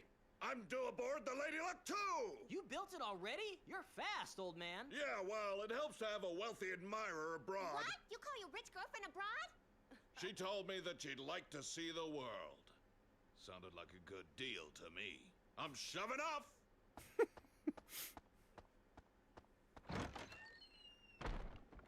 I'll take off too. Where you going? I have no idea. Wherever my feet take me. In that case, mind if I join you for a while? Suit yourself. I'm going back to Valhalland. After all, a Valhalland belongs in Valhalland. Hey, Aisha, you going back home too? Yep, Grandpa's waiting for me. What are you gonna do, Jamil? I'm heading home to Estamir. I think I'll take over the Thieves Guild. Awesome! Jamil, I bet you'll be the best of the bunch. Hey, Claudia, what's next for you? You going back to Mazewood or are you heading to Melvere? What's it gonna be? I don't know yet. I'd like to find out more about my birth mother. I'm curious to know what she was like. Then you're set. Go to Melvere. Yeah, that's right. You should go. Thank you for your help. Bye. Man, I'd get tired being that polite. Oh, Al. Oh, Hey, Albert, are you going back home? Oh, sorry, Al, I forgot. tough break. Oh, he can't go back home. I know. He's got no Why don't home. you come with me to my camp? The Tyrellians are good people. Or you could come be a thief with me. With your smarts, we could really... Nah, not your style. Aisha, Jamil, I really want you both to know how much I sincerely appreciate your thoughtfulness. Please, don't worry about me. I'll be fine. Now that I have nowhere to go, I think I would like to be alone for a while to collect my thoughts. It's funny, isn't it? I was able to conquer Saruin, but I cannot conquer my own woes. Quit feeling sorry for yourself, kid. Chin up. Look alive there, sailor. Your work's not done here yet. You've still got a lot of people here who care about you. If you can still walk, you can get somewhere. It's not over. Nobody knows what destiny awaits us, but come what may, we must confront it. Heck, why not become the next King of Rosalia, Al? Yeah, we can all help each other out. Everyone, let's go together. That's Yes, I'm ready ready for for it. it. All right, Albert, you just wait and see. Something What's more your life, Always right? welcome aboard. Oh.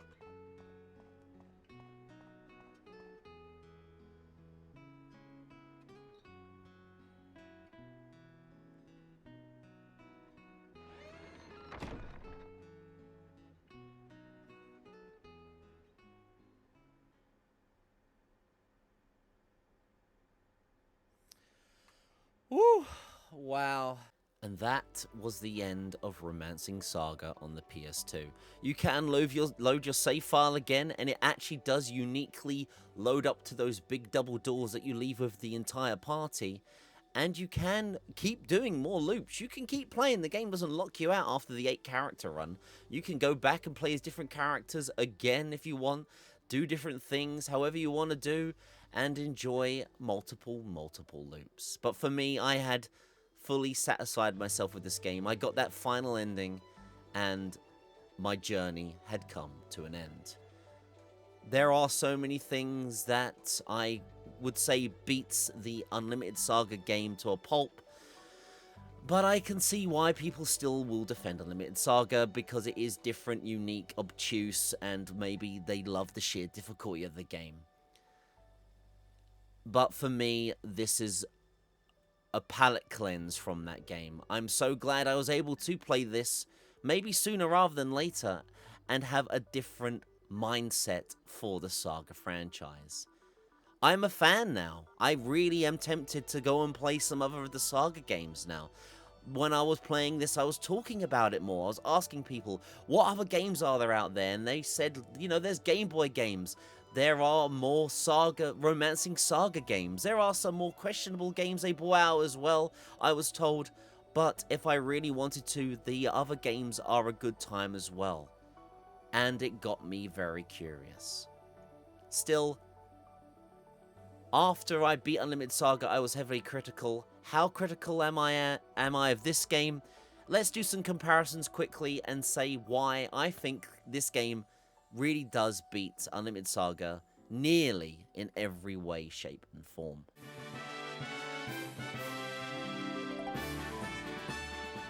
Let's start with what Unlimited SsGa did good, and I feel like also works with Romancing SsGa. Both the art style, at least for the combat, works. I actually do think Unlimited SsGa's 2D artwork works a little bit better for the combat. The 3D chibi sprites are okay. I kind of get reminded of a 3DS style gameplay with this. And, you know, maybe at least for me, I prefer the 2D animated stuff going on. But still, at least Unlimited SsGa does, when it does use the art style correctly, makes it look great. I will also give Unlimited SsGa credit about its other fantastic feature it has, its soundtrack. I honestly think that Unlimited SsGa's soundtrack is a little bit better. The orchestral moments are fantastic, and there are so many good tracks in the game. There is a bit more sense of ambience, and there are some incredible moments that the soundtrack works so well that I will definitely put this above Romancing SsGa. if anything, I would want to one day go out and buy the Unlimited SaGa soundtrack because I really think it is a beautiful ambient experience. And that's not to say that Romancing SaGa doesn't have also a banger of a soundtrack, but I just feel that their orchestral usage really is evident when you hear the music of that game compared to this one. There are times though where the music does really also set the tone. It really gets you involved. They are both fantastic soundtracks, but I do feel like Unlimited just beats it. Still, they are both incredible. The music in this game is fantastic, both in one and the other, and you can just sit down and really enjoy listening to it. At least I do. I've downloaded both these soundtracks now. But of course, we can't talk about the good stuff for too long, because there really isn't that much Unlimited SaGa had going for it. That is the end, really, in my opinion, of what was great about Unlimited SaGa.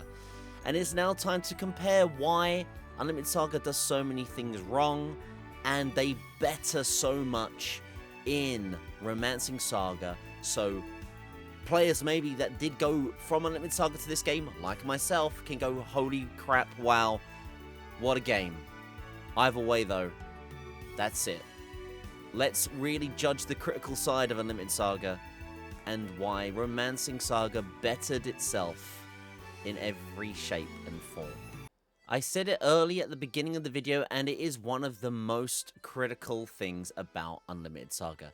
There are such a sheer amount of encounters in the game. There are so few abilities to try and avoid the encounter rates, but if you do get involved in combat, you have to fight it out. You have to act it out, you have to defeat the enemies, and only then when you do so, can you move on and carry on. And the only benefits you get is sometimes getting an item. In Romancing SaGa, there are abilities you can use to move silently or lurk to avoid enemy encounter rates. But also the enemies are on the map anyway, so you can dodge out the way and avoid encounters far, far simpler. But not only that, there is a retreat feature in this game. It does cost a lot of LP. The bigger party size you have, the more you have to use up to run away. But there's still a way to avoid even an encounter and not fight at all. It's important anyway for retreating because later on, if you do want to worry about event rank, retreating means you don't get involved in a fight. It means you can run away. It means you don't increase the event rank, and above more than anything, you might not want to fight everything in the game. So there are ways to avoid, run away, and prevent combat to help you out.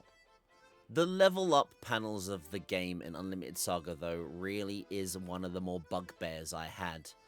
I love making a build, planning for a build, and making sure my team are ready for the end game content of any RPG, but this game generates tiles however it feels like. Suppose if you use a weapon multiple times, it may give you the right weapon, the right skill sets, the right panels, but it usually doesn't. You're limited to those panels you see on the screen, those 7 panels. You usually have to use one as a dump panel because you have to take one on when you level up. You only level up at the end of dungeons, and it really does affect the whole gameplay experience when you are having your hand forced the whole time picking a meta or a team build that you don't want to agree on.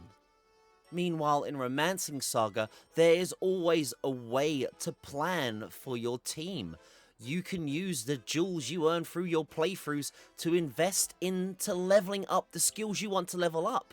Go through the different lists of all the different weapon types, the skill types, the spell types, and make the team, the party, and the metas you want to have a playthrough experience that you're happy with.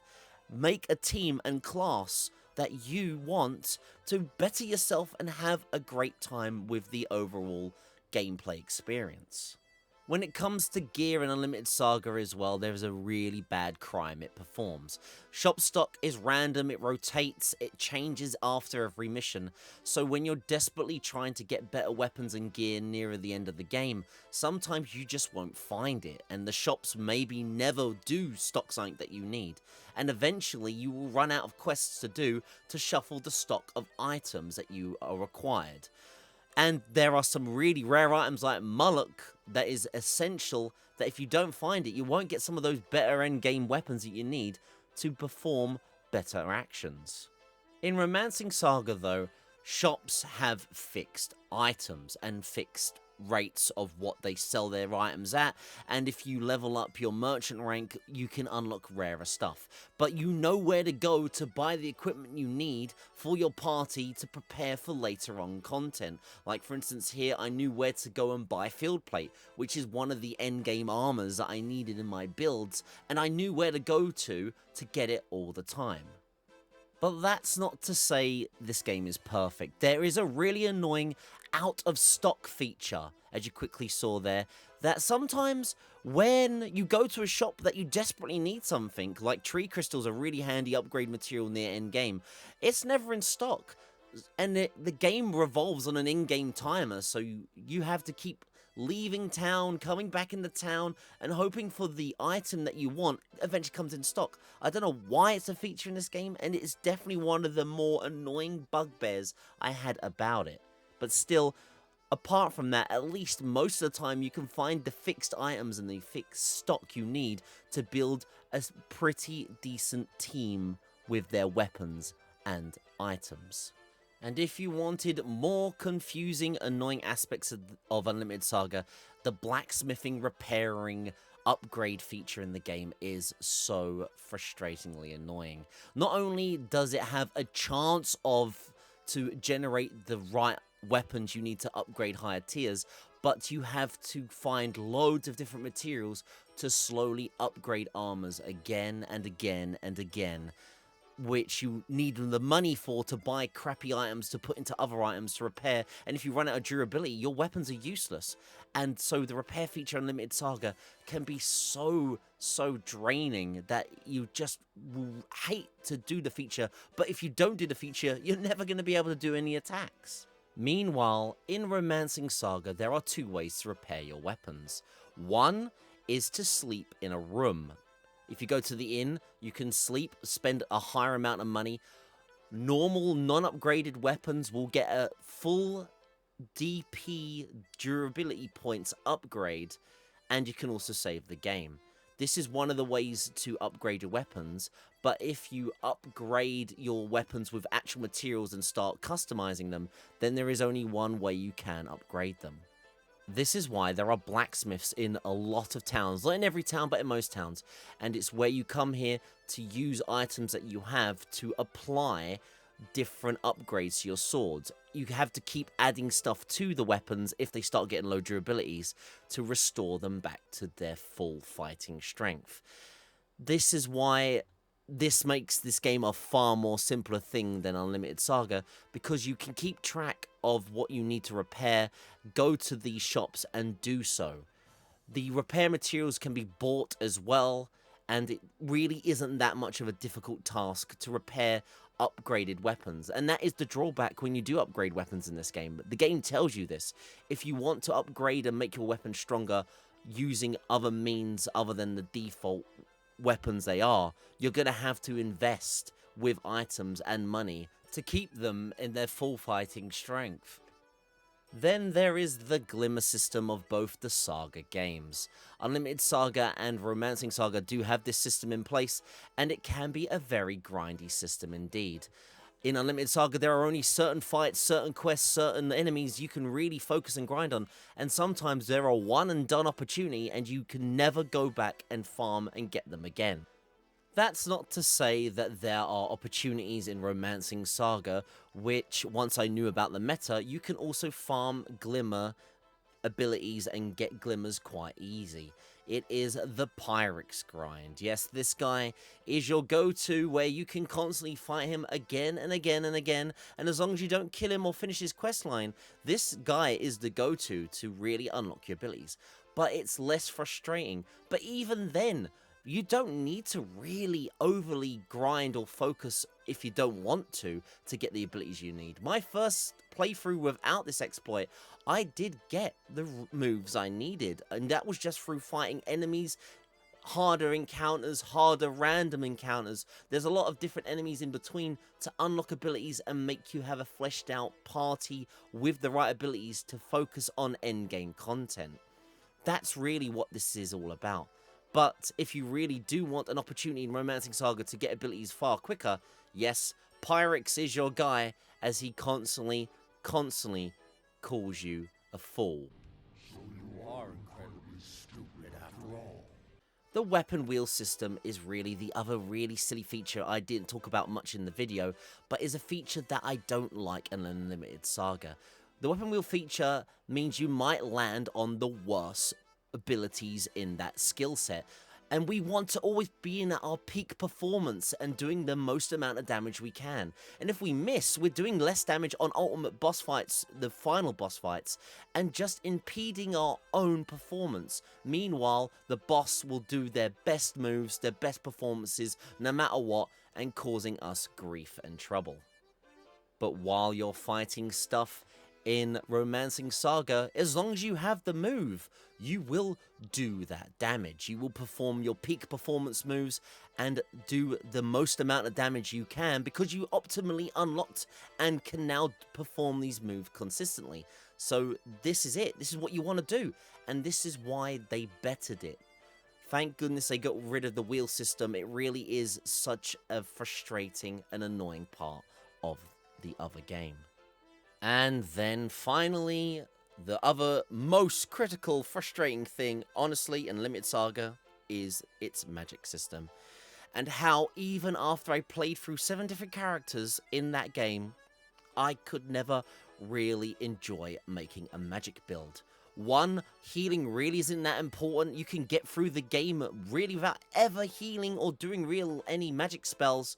And just to grind, to find, to get lucky and get not only the magic totems you need, but then unlock the super secret combo magic tree skill sets you need. Magic really isn't worth your investment in Unlimited SaGa. Maybe to some people, the pros, the lovers, the experts, they could do it. But for me, I clocked out after clearly the 3rd character playthrough and gave up trying to chase after a magic builder's dream. Meanwhile though, in Romancing SaGa, as long as you invest, level up, spend points, and mess around with the magic system in this game, you can perform stupendously strong attacks and moves and wipe out enemies within mere seconds.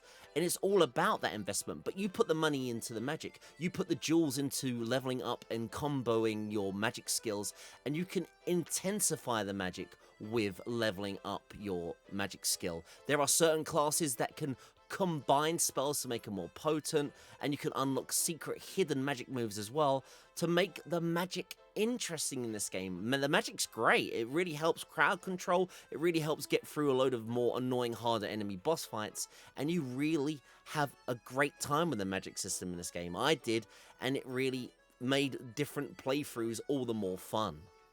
There is the overworld interaction as well in Unlimited SaGa, which really does impede the game in being absolutely boring and frustrating. Like the weapon wheel system, there's also a skill wheel system where you need to land on the right orbs, the right squares, otherwise the chest will blow up and you'll waste all your time getting absolutely nothing. It really can be an annoying feature that otherwise really makes you ruin the fun of trying to open a chest. Meanwhile, with the abilities, as long as you have them equipped in the overworld in Romancing SaGa, you can use them, reveal chests, reveal different systems, disarm them quickly as long as you're skilled enough, and open chests within a matter of seconds, making item finding and chest and exploration far more exciting and interesting. And there are other things as well in the overworld you can do with the abilities that if you're good at it and skilled at it, you can just perform it with a press of a couple of buttons. But if there's one feature I think is unbelievably underrated, it is Romancing SaGa's quick save feature. The power they give you is incredible. You can save anywhere, anytime, at any point on the map, as long as you can open up a menu and save before any boss fights or any points you're worried at. And it doesn't delete its save when you load it. You can constantly rely on that quick save. and restore it at that point you saved at. It's kind of like a save state, but built into the game, and it really is so handy. I've never had that power in like a 6th generation RPG. I don't think you've always got to rely on save points, and it gives you so much freedom, so much safety net, that you want to take on harder challenges, you want to be your best, you want to do things that you might not otherwise done. Because there are definitely sometimes in games I go, oh god, I don't want to do that challenge because it's going to take me 4 hours to go so far into a dungeon, and then I'm going to have to reload a save if I die. This game lets you save wherever you like, whenever you like, if you want to, and carry on at that point. Oh, well, I mean, that's it. That is Romancing SsGa. I think I've said all I can, poured my heart out for it. And, I mean, it took so long to make this video. I mean, new hair, new look. I mean, where did all my hair go? But seriously, though, I mean, what a game this was. And I needed to really make another mammoth video just to tell you everything about it, why I love it, why you should play it too. There are remasters of this game. I mean, this, funnily enough, the PS2 game is a remaster of a Super Famicom game that came out in Japan only. Then this one came out in North America, and they got to enjoy this game finally too. And now, with a remaster again, Minstrel Song, you can, if you want, play it on many of the new current gen systems, Switch, PS5, Xbox, Steam. Go right ahead, please do, because I think you'll get to enjoy what I've shown off in this video, plus more. There's more characters that even the PS2 game doesn't have. There are optional extra enemies, extra boss fights. Go for it and see exactly what this game has to offer. But this is what I've done, and sadly is the only other SsGa game in my PS2 challenge I'll ever play from the SsGa franchise. But at least what a game to finish on out of the 2 games that were on the system. It really has been a wild ride, from bad to good, from sadness to sheer joy and happiness. And thank you all for bearing with and watching this incredibly mammothly long video again. Sorry it went on for so long, but there was so much I needed to talk about, share about, and everything else in between from this journey. And I mean, for a 275-hour long playthrough, hopefully I got to say everything I needed to say amongst what I needed to say in this video format. And thanks everyone for watching and sticking along for as long as you have. I mean, this really has been an incredible journey, the SsGa games. And hopefully some people have watched the Unlimited SsGa video and watched this and understand what made these 2 games so different, unique, and in other ways special, good or bad, however you take it. Sorry, the SsGa franchise guys. Sorry to the fans out there that I made of one game look bad, but hopefully I did justice in this one, and hopefully other people become new fans. While I was playing this game, there definitely were people going, wow, Koos, I want to go out and buy Romancing SsGa and play it for myself. While playing this, someone bought Romancing SsGa 2 while in my streams, and has been playing that and heavily enjoying that themselves. I one day might be able to do some SsGa myself if I find the time. Maybe do a side project and beat all the SsGa games and all the SsGa characters. Who knows? That's something for another day to worry about. And one final thing, I do have to say a big shout out thank you to the person that really has been working hard on SsGa content way before me and didn't get the limelight I think he deserves. That's right, it is Biggy. Biggy really was the first guy to archive a full Unlimited SsGa playthrough. He put himself through the ringer, showed everyone what it can be done, and has got his YouTube video evidence on there to be seen and loved. And he is the first one to beat it. Sorry that I had a clickbait title. I didn't know my Unlimited SsGa video was gonna blow up. It did blow up. I didn't expect it to. It was just one man frustrated about a PS2 game, which otherwise I'm never critical about. But Biggy is the SsGa guy. He really has put SsGa content out there. And there are other SsGa content creators out there as well, doing what they do best and letting people know that SsGa is great, has unique content, and everything else in between. But yes, that is the end of this playthrough. That is the end of this run, and that is the end of SsGa on the PS2. And I hope everyone that watched this video, watched my playthroughs, watched my live streams, everything else in between, I hope I gave everything justice. Everyone, thank you so much for watching this long, incredible video. If you stuck around to the very end and watched the entire video, thank you so much. But besides that, thank you for being here, and who knows what next game may really leave a mark on my life, and I want to talk about in a video. Until then, though, thank you so much for being here. Until next time.